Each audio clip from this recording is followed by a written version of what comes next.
Last time you saw us, we were exploring Morro Bay, but now it's time to head out to Ventura, where we will catch our boat ride to the Channel Islands. It will be a short drive day for us, but we will drive through Pismo Beach and Santa Barbara along the way, and we will stop twice to charge since we did not use the hotel's chargers. Later in this video, we will show you the charger located right in the parking lot for the Island Packers boat that will take us to Channel Islands.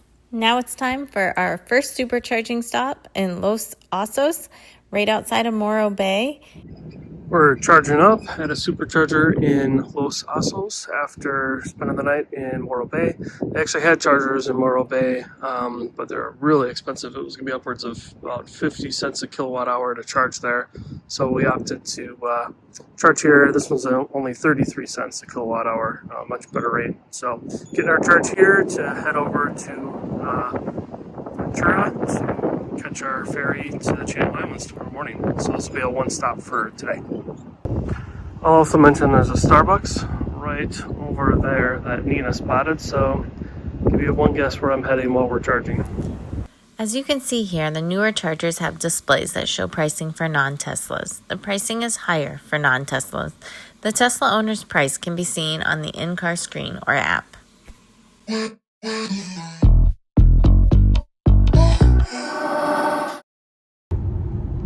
So Zach has noticed the charge curve in our rental is not doing so great. It seems to have had some pretty hard 68,000 miles on it.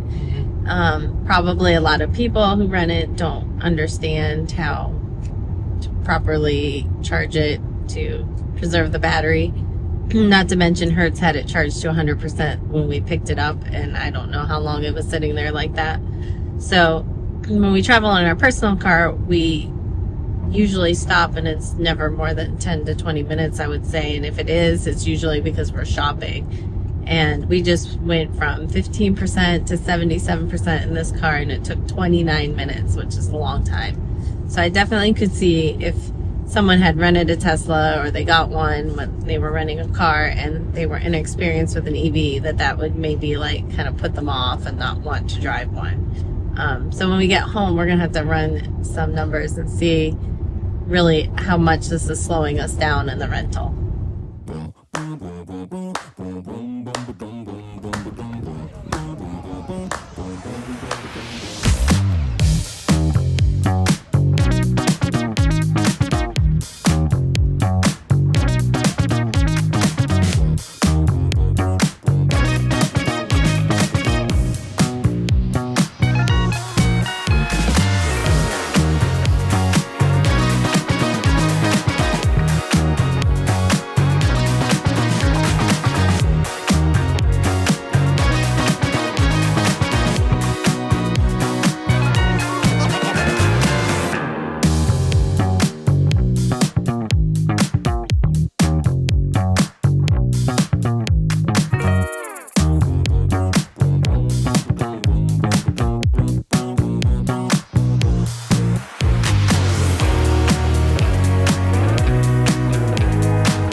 Stopped for a quick charge here in Santa Barbara at a shopping center, and had a hard time finding restrooms actually, which was a little odd.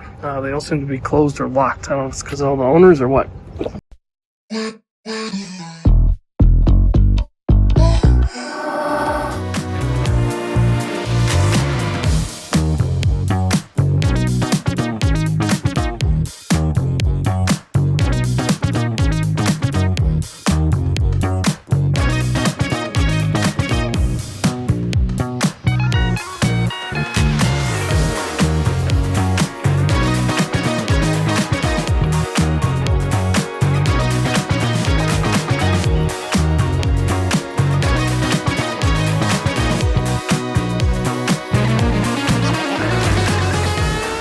About to leave on the ferry to Channel Islands, and we got nice destination charging right up front here at 17 cents kilowatt hour, so that's a deal I'm taking.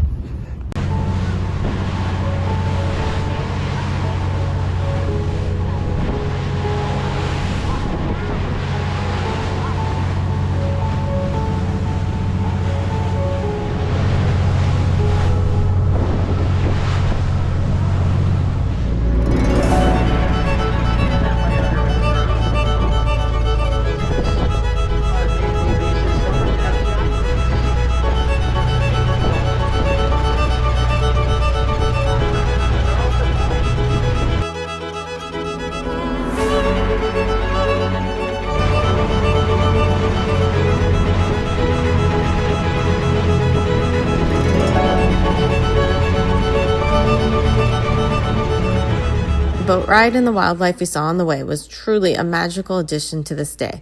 There are wildlife viewing tours, but we booked a tour of Santa Cruz and hoped to see wildlife along the way, and it worked.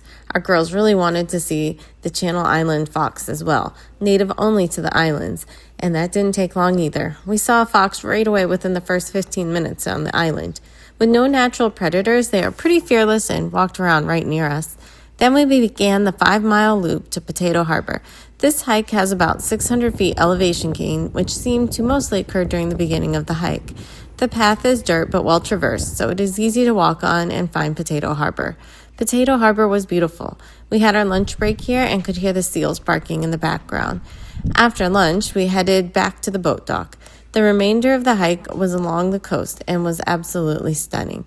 Back at the dock, we saw another little island fox running around. Don't forget to keep your eyes peeled for the island scrub jay, which is a bird that is native to the Channel Islands as well. Overall, if you don't mind a little wilderness and packing your food and trash in and out, we would highly recommend this hike. It was nice to be removed from the natural world with limited people and no civilization nearby. However, if that makes you nervous, we do think you can achieve similar coastal views in Point Lobos, where you will be closer to civilization and it is cheaper to visit. You can find that video in our California playlist. It is our Big Sur video, linked at the end of this video.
Though we do show a savings from this leg of the trip, the gas savings were minimal. This is largely due to the fact that we began this leg with a low state of charge and ended it with a full state of charge for our next leg.